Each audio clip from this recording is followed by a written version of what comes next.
नमस्कार मित्रांनो, welcome to MPSC point. So बघा, आपण मागच्या व्हिडिओमध्ये इयत्ता 8वी भूगोलचं जे आहे ते पहिलं चॅप्टर क्लोज केलेलं आहे. आज आपण 2 नंबरचं चॅप्टर बघणार आहोत. तर दुसऱ्या चॅप्टरचे नाव आहे पृथ्वीचे अंतरंग. तर बघा, काही गोष्टी ज्या आहेत त्या आपण इथं स्किप करणार आहोत, कारण करून पहा वगैरे हे प्रयोग आपण नाही केले तरी चालतील. तर भौगोलिक स्पष्टीकरण आपण बघणार आहोत. दूध तापवण्यापूर्वी पूर्णपणे द्रव्य स्वरूपात होते. दुधाला उकळी आल्यानंतर त्यातून वाफा बाहेर पडत होत्या. काही वेळाने दुधावर साय आलेली दिसते. ही साय आतील दुधापेक्षा कमी तापमानाची असते. यावरून असे म्हणता येईल की पातेल्यातील साईचा थर प्रथम थंड झाला तर त्याखालील दूध त्या मानाने गरम व द्रवरूप राहिले. असेच काहीसे पृथ्वीच्या थंड होण्याच्या प्रक्रियेत झाले असावे. तर हे एक एक्झाम्पल दिले गेलेलं आहे. तर याच्या स्वरूपात सारखे पृथ्वीचं जे तयार झालेलं आहे, पृथ्वीची थंड होण्याची प्रक्रिया जी झालेली आहे तसे झाले असावे. पृथ्वीची निर्मिती सौरमालेबरोबरच झाली याबाबत शास्त्रज्ञांमध्ये एकमत आहे. सुरुवातीला पृथ्वी उष्ण व वायुरूप गोळ्याच्या स्वरूपात होती. स्वतःभोवती फिरता फिरता ती थंड होत गेली आणि पृथ्वी थंड होण्याची क्रिया पृष्ठभागाकडून केंद्राच्या दिशेस झाल्याने पृथ्वीच्या बाह्य भागास म्हणजेच पृथ्वीचं जे भूकवच आहे थंड व घनस्वरूप प्राप्त झाले. मात्र अंतरंगातील भागात उष्णता जास्त असून भूपृष्ठाकडून गाभ्याकडे जाताना ती सातत्याने वाढत जाते. तसेच विशिष्ट खोलीवर अंतरंग अर्धद्रव्य स्वरूपात आहे. पृथ्वीचे अंतरंग नेमके कसे आहे याबाबत मानवाच्या मनात आजही कुतूहल आहे. पृथ्वीच्या अंतरंगाचे प्रत्यक्ष निरीक्षण करणे अद्याप शक्य झालेले नाही. त्यामुळे भूगर्भ शास्त्रज्ञांनी अनेक पद्धतीने अभ्यास करून काही अनुमाने काढली आहेत. कारण बघा, शक्य नाही पृथ्वीचे अंतरंग प्रत्यक्षरित्या बघणे. तर त्यासाठी भूगर्भ शास्त्रज्ञ जे आहेत त्यांनी अनेक पद्धतीने अभ्यास करून आपली अनुमाने जी आहे ती मांडली आहेत. आणि त्यासाठी त्यांनी अभ्यास करण्याचा मेन फोकस जो आहे त्यांचा तो ज्वालामुखीवरती आहे. ज्वालामुखीतून बाहेर पडणारे पदार्थ, भूकंप लहरी यांचा अभ्यास त्यांनी केला.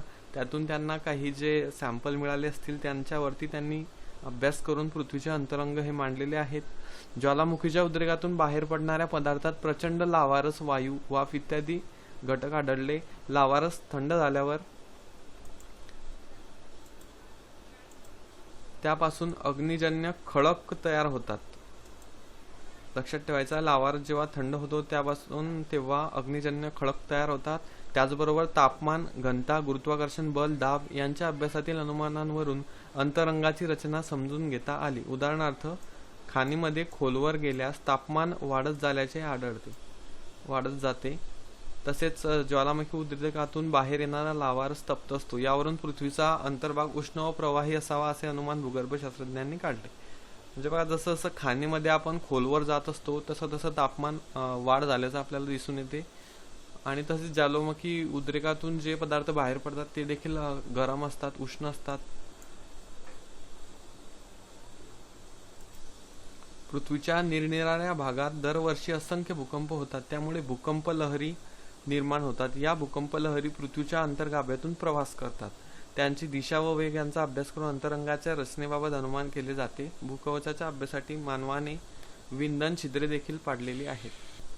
त्यानंतर इथं आपल्याला एक नोट दिलेली आहे. आपल्या पृथ्वीची निर्मिती सुमारे 460 कोटी वर्षापूर्वी झाली. प्रारंभिक अवस्थेत पृथ्वी वायुरूप होती. उष्णता उत्सर्जन प्रक्रिया होऊन हळूहळू ती थंड होत गेली. उष्णतेची उत्सर्जन प्रक्रिया जेव्हा होते तेव्हा कोणतीही गोष्ट थंड होत असते. त्याचप्रमाणे पृथ्वी देखील थंड झाली. पृथ्वीला प्रथम द्रवरूप अवस्था प्राप्त झाली. कालांतराने पृथ्वीच्या सर्व बाह्य भागात प्रथम थंड झाल्याने त्याला घनरूप अवस्था प्राप्त झाली. पृथ्वीच्या या भागालाच भूकवच म्हणून संबोधले जाते. अजूनही सूर्यमालेतील बाह्य ग्रह वायुरूप अवस्थेत आहे. त्यानंतर पुढे वळूयात. भूपृष्ठापासून गाभ्याकडे होणाऱ्या बदलात प्रामुख्याने तापमान आणि घनता यांचा समावेश होतो. क्वेश्चन अराईज होऊ शकतो यावरतून की भूपृष्ठाकडून गाभ्याकडे होणाऱ्या बदलात प्रामुख्याने कशाचा समावेश होतो. तर यामध्ये तापमान आणि घनता म्हणजे टेम्परेचर अँड डेन्सिटी या 2 घटकांमधील बदलांच्या अनुषंगाने पृथ्वीच्या अंतरंगाचे पुढील विभाग पडतात. पृथ्वीच्या अंतरंगाचे विभाग यांचे डिव्हिजन जे आहे ते 3 भागांमध्ये. यामध्ये भूकवच, प्रावरण आणि गाभा. त्यानंतर भूकवचाचे अजून 2 भागांमध्ये विभाजन केलेले आहे. यामध्ये खंडीय कवच आणि महासागरीय कवच असे 2 भाग केलेले आहेत. त्यानंतर प्रावरणाचे 2 भाग, उच्च प्रावरण आणि निम्न प्रावरण. त्यानंतर बाह्य भाग, गाभ्याचे 2 भाग, बाह्य गाभा आणि अंतर्गाभा. तर आपण वन बाय वन बघा इथं डायग्राम दिली आहे, तिथे सर्व कॉन्सेप्ट जे आहेत त्या क्लिअर होत असतात आपल्या. तर हा जो आहे तो अंतर्गाभा पृथ्वीचा, त्यानंतर हा जो दिलेला आहे तो बाह्य गाभा, त्यानंतर प्रावरण, त्यानंतर भूकवच किंवा खंडीय कवच किंवा महासागरीय कवच. ही प्रतिमा लक्षात ठेवायची आहे. अगोदर अंतर्गाभा, त्यानंतर बाह्य गाभा, त्यानंतर प्रावरण, त्यानंतर भूकवच हे येत असतं.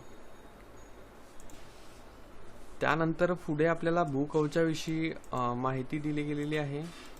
पृथ्वीचा सर्वात वरचा भाग हा घनरूप असून, घनरूप म्हणजे स्थायूरूप असून तो भूकवच म्हणून ओळखला जातो. भूकवचाची जाडी सर्वत्र सारखी नाही. सरासरी जाडी 30 ते 35 किलोमीटर मानली जाते. लक्षात ठेवायचं आहे, भूकवचाची जाडी सरासरी मानली जात असते 30 ते 35 किलोमीटर, कारण ती जाडी जी आहे ती सर्वत्र सारखी नाही. जाडी मीन्स द थिकनेस. त्यानंतर पुढे वळूयात. तर बघा इथं तुम्हाला एक डायग्राम दिलेली आहे, अतिशय महत्त्वाची डायग्राम ही आहे. यामध्ये भूकवच जे आहे ते दिले गेलेलं आहे 30 किलोमीटर. त्यानंतर शिलावरण हा जो भाग आहे तो शिलावरण. त्यानंतर भूकवच व प्रावरण. शिलावरण 100 किलोमीटर पर्यंत असते. त्यानंतर प्रावरण जे असते ते घनरूप असते. त्यानंतर उच्च प्रावरण हे इथं तुम्ही बघू शकत आहात. त्यानंतर प्रावरण जे असतं ते 2770 किलोमीटर एवढं असतं. त्यानंतर निम्न प्रावरण यू कॅन सी इथं आहे. त्यानंतर नेक्स्ट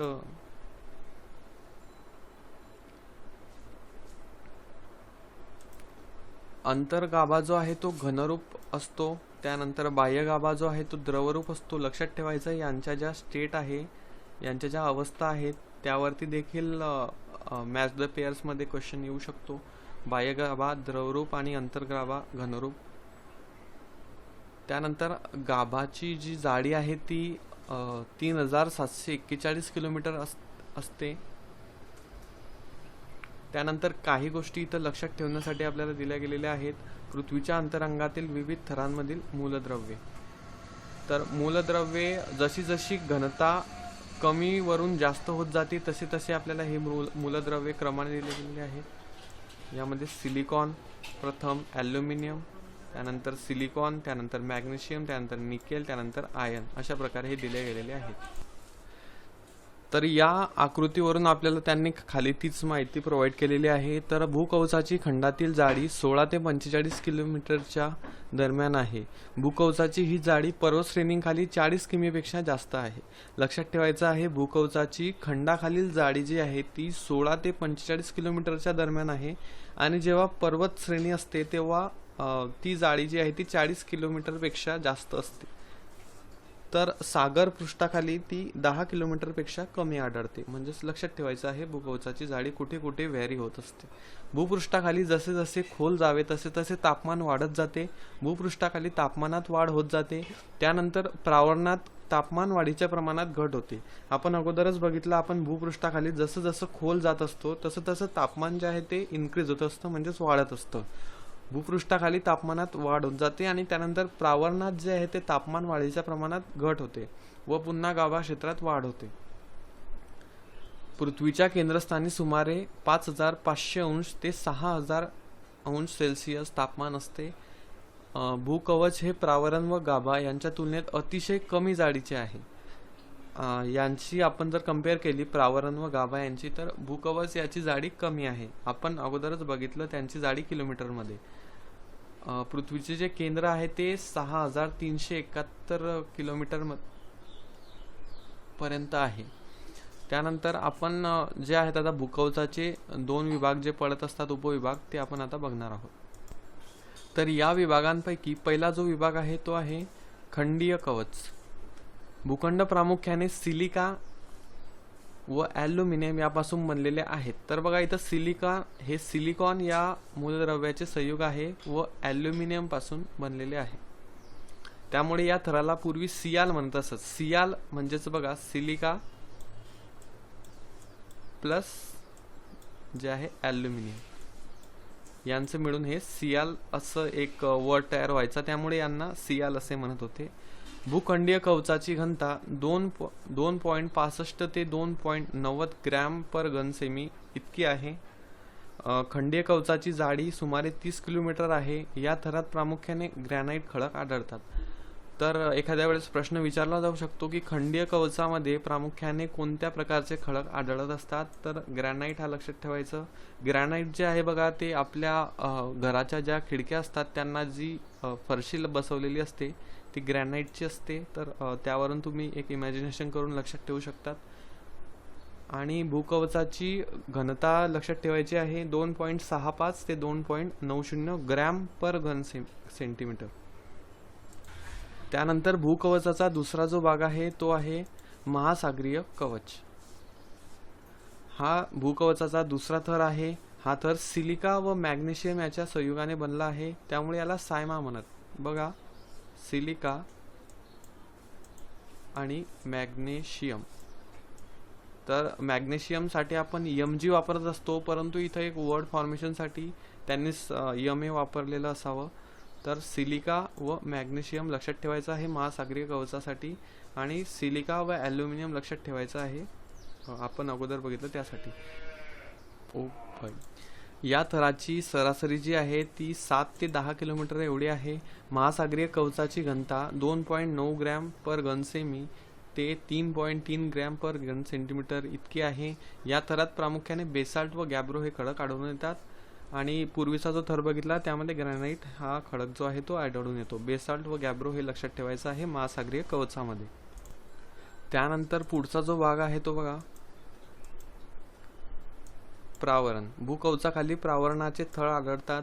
प्रावरणाचे उच्च प्रावरण व निम्न प्रावरण असे दोन उपविभाग केले जातात. उच्च प्रावरण हे जास्त प्रवाही असते. याच भागात शिलारस कोठी आढळतात. शिलारस कोठी कोणत्या भागामध्ये किंवा कुठे आढळतात, तर प्रावरणामध्ये. ज्यामधून ज्वालामुखीच्या उद्रेकादरम्यान हा शिलारस पृथ्वीवर येतो. उद्रेकादरम्यान हा शिलारस पृथ्वीवर येत असतो. आणि प्रावरणाच्या या भागास दुर्बलावरण असेही म्हणतात. भूकंपाची केंद्रे प्रामुख्याने या भागामध्ये आढळतात. दुर्बलावरण हा शब्द लक्षात ठेवायचा. हे शब्द नवीन आहे, वाटल्यास नोट करून घ्यायचा आहे. भूपृष्ठापासून सुमारे 42 किलोमीटर खोलीनंतर प्रावरणास सुरुवात होते. म्हणजेच आपलं भूकवच जे आहे ते 42 किलोमीटर पर्यंत असतं. त्यानंतर प्रावरण सुरू होत असतं. प्रावरणातील अंतर्गत शक्तीमुळे होणाऱ्या हालचालीतून भूपृष्ठावर पर्वत निर्मिती, द्रोणी निर्मिती, ज्वालामुखी व भूकंप यासारख्या प्रक्रिया घडत असतात. या भागात 2400 ते 2900 किलोमीटर खोलीवरील तापमान 2200 डिग्री सेल्सिअस ते 2500 डिग्री सेल्सिअस पर्यंत असावे असे अनुमान आहे. तर येथील तापमान बघू शकतात तुम्ही. आपल्याकडचं नॉर्मल टेम्परेचर हे 36 ते 42 पर्यंत असतं. आणि इथे तापमान खूप हाय असतं असं आपण म्हणू शकतो. 2200 डिग्री सेल्सिअस ते 2500 डिग्री सेल्सिअस. तेथील खडकाच्या रचनेत व घनतेत एकाएकी बदल होतो. बदल जो आहे तो एकाएकी होत असतो. प्रावरणाची खोली 2870 किलोमीटर असावी असा शास्त्रीय अंदाज आहे. प्रावरणाची सरासरी घनता 4.5 ग्रॅम पर घन सेंटीमीटर असून खोलीनुसार घनतेत वाढ होत जाते. याचे कारण म्हणजे वाढत जाणारा दाब हे आहे. निम्न प्रावरणाची घनता 5.7 ग्रॅम पर घन सेंटीमीटर इतकी आहे. आता आपण पृथ्वीचा गाभा जो आहे त्याची रचना बघूयात. गाभा भूपृष्ठापासून सुमारे 2900 किलोमीटर खोलीच्या खाली गाभ्याचा भाग सुरू होतो. भूपृष्ठापासून जर आपण मोजले तर 2900 किलोमीटर खोलीच्या ही खाली गाभ्याचा भाग सुरू होतो. प्रावरणाच्या खाली व पृथ्वीच्या केंद्रापर्यंतचा भाग म्हणजेच गाभा होय. तर बघा, आपण थर जसे बघितले, भूकवच, त्यानंतर प्रावरण, त्यानंतर गाभा. गाभ्याची जाडी ही 3471 किलोमीटर आहे.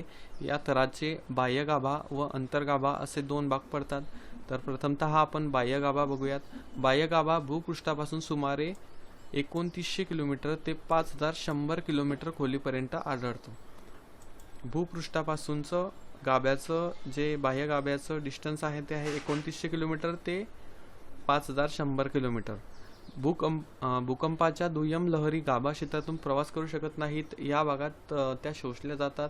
यावरून शास्त्रज्ञांनी असे अनुमान काढले आहे की गाभा क्षेत्राचा हा भाग द्रव किंवा अर्धरूप स्वरूपात असावा. भूकंपाच्या प्राथमिक लहरी मात्र गाभा क्षेत्रातून प्रवास करतात, परंतु त्यांचा वेग या भागात मंदावतो. प्राथमिक लहरी ज्या आहेत भूकंपाचा त्या या गाभा क्षेत्रातून म्हणजेच बाह्य गाभातून प्रवास करू शकतात, परंतु त्यांचा वेग या भागात कमी होत असतो. बाह्य गाभ्याची घनता 9.8 ग्रॅम पर घन सेंटीमीटर इतकी आहे. द्रवरूप बाह्य गाभ्याचे तापमान सुमारे 5000 डिग्री सेल्सिअस आहे. पृथ्वीच्या अंतरंगातील बाह्य गाभा हा द्रवरूप पदार्थाचा बनलेला आहे. बाह्य गाभा जो आहे तो लिक्विड फॉर्मॅटमध्ये असतो व या थरात लोह खनिजाचे प्रमाण अधिक आहे. यामध्ये लोह खनिज जे आहे ते अधिक आपल्याला दिसून येत असतं. बाह्य गाभ्याच्या या द्रवरूप भागात ऊर्ध्वगामी प्रवाह निर्माण होतात, हे या भागाचे आणखी एक वैशिष्ट्य आहे. तर येथे लक्षात ठेवायचं आहे, ऊर्ध्वगामी प्रवाह बाह्य गाभ्याच्या द्रवरूप भागामध्ये निर्माण होत असतात, हे या भागाचे एक महत्त्वाचे वैशिष्ट्य आहे. तर हे ऊर्ध्वगामी प्रवाह का निर्माण होत असतात हे जाणून घेऊया आपण. बाह्य गाभा व अंतर्गाभा यांच्या तापमानातील फरकामुळे ऊर्ध्वगामी प्रवाह तयार होतात. बाह्य गाभा आणि अंतर्गाभा यांचे तापमान जे आहे याच्यामध्ये फरक आहे, त्यामुळे हे प्रवाह जे आहेत ते ऊर्ध्वगामी स्वरूपाचे होत असतात. पृथ्वीच्या परिवलनामुळे या प्रवाहांना भोवऱ्यांप्रमाणे गती प्राप्त होते. या सर्पिल भोवऱ्यांमध्ये विद्युत प्रवाह निर्माण होतात व त्यामुळे चुंबकीय क्षेत्र तयार होते. यामध्ये विद्युत प्रवाह तयार होतात कारण त्यांचे तापमानामध्ये जो फरक आहे त्याच्यामुळे यामुळे येथे एक चुंबकीय क्षेत्र तयार होते. यालाच भूजनित्र असेही संबोधले जाते. पृथ्वीचे हे चुंबकीय क्षेत्र म्हणजेच मॅग्नेटिक फील्ड जे आहे पृथ्वी ग्रहाच्या बाहेरही बऱ्याच अंतरापर्यंत कार्यरत असते. या भूचुंबकीय क्षेत्रामुळे एक प्रकारचे आवरण निर्माण होत असते. पृथ्वीच्या वातावरणाचे सूर्याकडून येणाऱ्या सौर वातांपासून संरक्षण होते. पृथ्वीवर निर्माण झालेल्या या चुंबकीय क्षेत्राला चुंबकावरण असेही म्हणतात. हे पृथ्वीचे 5वे व महत्त्वाचे आवरण आहे. त्यानंतर अंतर्गाभा आपण आता बघणार आहोत, जो की गाभ्याचा दुसरा पार्ट आहे. अंतर्गाभा भूपृष्ठाखाली सुमारे 5150 किलोमीटर पासून 6371 किलोमीटर खोलीपर्यंत आहे. तर बाह्य भाग हा जो आहे तो आपण बघितला 2900 ते 5100 म्हणजेच 5100. हा पृथ्वी गर्भाचा केंद्रभाग असून तो घनस्थितीत आहे. या घनगोलाची घनता जी आहे ती सुमारे 13.3 ग्रॅम पर घन सेंटीमीटर इतकी आहे. म्हणजे हा खूप याची घनता जी आहे ती जास्त आहे ॲज कम्पेअर टू अदर. या थरात प्रामुख्याने लोह व काही प्रमाणात निकेल ही मूलद्रव्ये आढळतात. येथे लोह आणि निकेल ही मूलद्रव्ये आढळतात, त्यामुळे त्यास निफे असेही म्हणतात. कारण ना बघा, पण जसं पूर्वी बघितलं त्याप्रमाणेच निकेल मीन्स Ni, ओके, आणि लोह मीन्स Fe. तर यावरून यांचा दोघांचा जो वर्ड तयार होतो तो निफे तयार होतो, त्यामुळे याला निफे असेही म्हणतात. कारण इथे लोह व काही प्रमाणात निकेल ही मूलद्रव्ये आढळत असतात. गाभ्यामध्ये या भागातील प्रचंड पदार्थ दाबाखाली असल्याने अंतर्गाभा घनरूप आहे. अंतर्गाभा घनरूप का आहे यामध्ये एक येऊ शकतं. गाभ्यामध्ये या भागातील पदार्थ जे असतात ते प्रचंड प्रेशर खाली असतात, प्रेशराईज झालेले असतात, त्यामुळे हा दाबा घनरूप असावा. येथील तापमान साधारणपणे पृथ्वीच्या पृष्ठीय तापमाना इतके असते. तर मित्रांनो, आपली या चॅप्टरची जी थिअरी आहे ती कंप्लीट झालेली आहे. तर आता आपण काही क्वेश्चन बघणार आहोत. तर बघा, आपण काहीच क्वेश्चन बघणार आहोत. 1-2 क्वेश्चन मी तुम्हाला होमवर्कसाठी देत आहे. भूकवचाचे 2 थर आहेत. यामध्ये बघा, या प्रश्नाचं उत्तर आपण अगोदरच बघितलं. भूपृष्ठ व महासागरीय कवच असे भूकवचाचे 2 थर आहेत. त्यानंतर प्रावरण व भूकवचात पुढीलपैकी कोणता घटक सामायिक असतो? तर या प्रश्नामध्ये ऑप्शन दिलेले आहेत सिलिका, मॅग्नेशियम, ॲल्युमिनियम आणि लोह. तर मित्रांनो, या प्रश्नाचे उत्तर तुम्ही कमेंटमध्ये द्यायचं आहे. मला माहीत करायचं आहे की माझं व्हिडिओज जे लोक बघत असतात त्यांना किती ग्राफ झालं जे मी सांगितलं ते. तर पुढचा प्रश्न, पृथ्वीच्या अंतर्गाभ्यात खालीलपैकी कोणकोणती खनिज द्रव्ये आढळतात? यामध्ये ऑप्शन लोह, मॅग्नेशियम निकेल, ॲल्युमिनियम, लोह आणि लोह निकेल. जस्ट आपण 1 मिनिटापूर्वी हे वाचलं. पृथ्वीचा अंतर्गाभा जो आहे त्यामध्ये कोणकोणती खनिज द्रव्ये आढळतात. तर हा देखील प्रश्न मला याचे उत्तर तुम्ही कमेंटमध्ये सांगायचं आहे. नंतर आपला पुढचा प्रश्न आहे, अंतर्गाभा खालीलपैकी कोणत्या अवस्थेत आहे? तर बघा, अंतर्गाभा आपण बघितलं. अंतर्गाभा जो आहे तो घनरूप अवस्थेमध्ये आहे. त्यानंतर बाह्य गाभा कशाचा बनलेला आहे असा प्रश्न आहे. यामध्ये लोह, सोने, हायड्रोजन आणि ऑक्सिजन आहे. हा प्रश्न देखील मी तुम्हाला देत आहे तुम्ही सॉल्व्ह करण्यासाठी. त्यानंतर आपण पृथ्वीच्या ज्या थरावर राहतो त्याला काय म्हणतात? तर त्याला भूकवच असे म्हणत असतात आणि कोणत्याही भूकंप लहरी द्रवरूप माध्यमातून प्रवास करू शकतात. कोणत्या करू शकतात सॉरी. तर यामध्ये याचे उत्तर आहे प्राथमिक लहरी ज्या आहेत त्या प्रवास करू शकतात द्रवरूप माध्यमातून. आपण बघितलं त्यांचा स्पीड जो आहे तो फक्त कमी होत असतो. तर मित्रांनो, या प्रश्नांची उत्तरं तुम्ही मला असे ऑप्शन जे आहेत मी आता तुम्हाला कोणकोणते दिले आहेत. दुसरा हा पण दिलेला आहे, त्यानंतर हा पण दिले गेलेला आहे. 3 प्रश्न दिले गेले आहेत. तर त्या तुम्ही BCD आणि त्याचे उत्तर जे असेल 1 2 3 ते कमेंटमध्ये कमेंट करायचं आहे, जेणेकरून मला तुम्ही किती व्हिडिओ जो आहे कॉन्सन्ट्रेशन ठेवून बघितला ते कळेल आणि पुढचं व्हिडिओ बनवायला मला सोपे जाईल. So thanks for watching this video. व्हिडिओला लाईक करा, शेअर करा आणि चॅनलला सबस्क्राईब करा.